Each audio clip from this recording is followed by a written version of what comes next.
Got vigor? Huh? Huh? Vigor, you know, vigor. Everyone wants vigor, energy, the stuff of life, legendary energy, if you will. And there's a certain character on Twitter who goes by the name of Legendary Energy who was recently asking about whether coffee is good or bad. And that's a very simplistic, dualistic kind of question, but if I had to answer one way or the other, I would say coffee is not the panacea that it's chalked up to be. A lot of people use it as a boost of energy, boost of productivity. Makes you a better worker, better cog in the machine.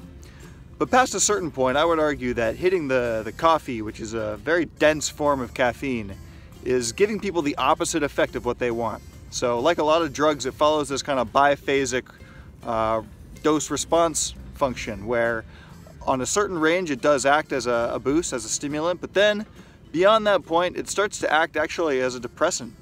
If you consume too much caffeine, your receptors start to get used to it and they produce less of the natural chemicals that give you the feeling of aliveness and alertness. So I've taken to substituting a lot of things for coffee.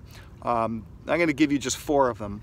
4 substitutes for coffee that will give you a natural, even energy throughout the day. So one of the slogans that's been popularized in refrigerator magnet form is coffee, do stupid things faster.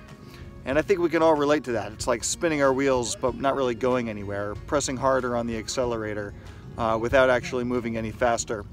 So the first substitute that I suggest is tea alternatives. I've become a big fan of green tea and in particular matcha, which is a powdered form of green tea that is particularly rich in antioxidants. It also contains catechins, which are an antimicrobial, good for these troubled times when everyone's worried about coronavirus. And then my other favorite kind of tea is kombucha. So I've got my GT Dave's here, and this is just a wonderfully refreshing drink. Nice natural effervescence from the fermentation process, the symbiotic culture of a bacterial yeast. I feel like I'm just ready to unfold, regenerate, expand, flourish, rejuvenate. Time to fly.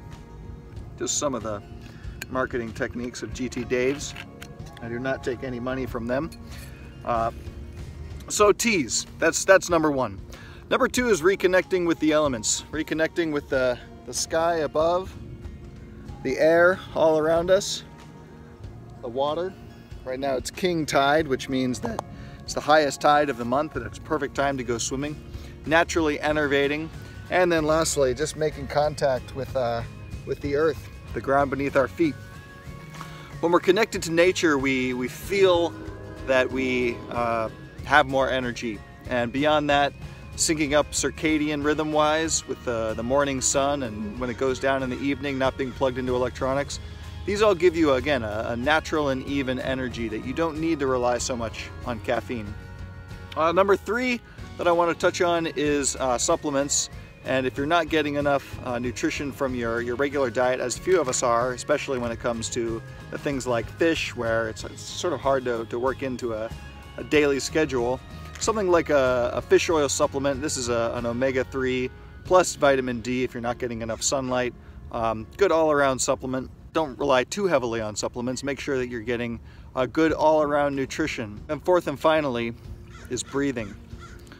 Breathing is a natural movement par excellence. It's the thing that connects the physical to the spiritual, and it can calm us down or give us energy depending on what we need in that moment. So whether it's the circular breathing technique, the kind of holotropic breathing that I talked about in my webinar, or a Wim Hof technique before you go swimming, or just a couple of deep measured breaths into the diaphragm and the rib cage.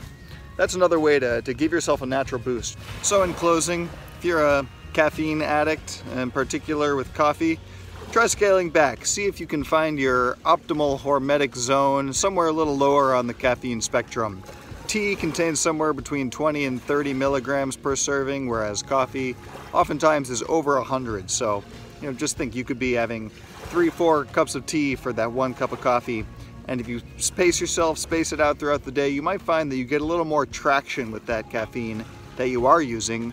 And finally, just a word of caution for people who are drinking coffee and have problems with either iron or calcium deficiencies, coffee in particular, can prevent the absorption of these important minerals.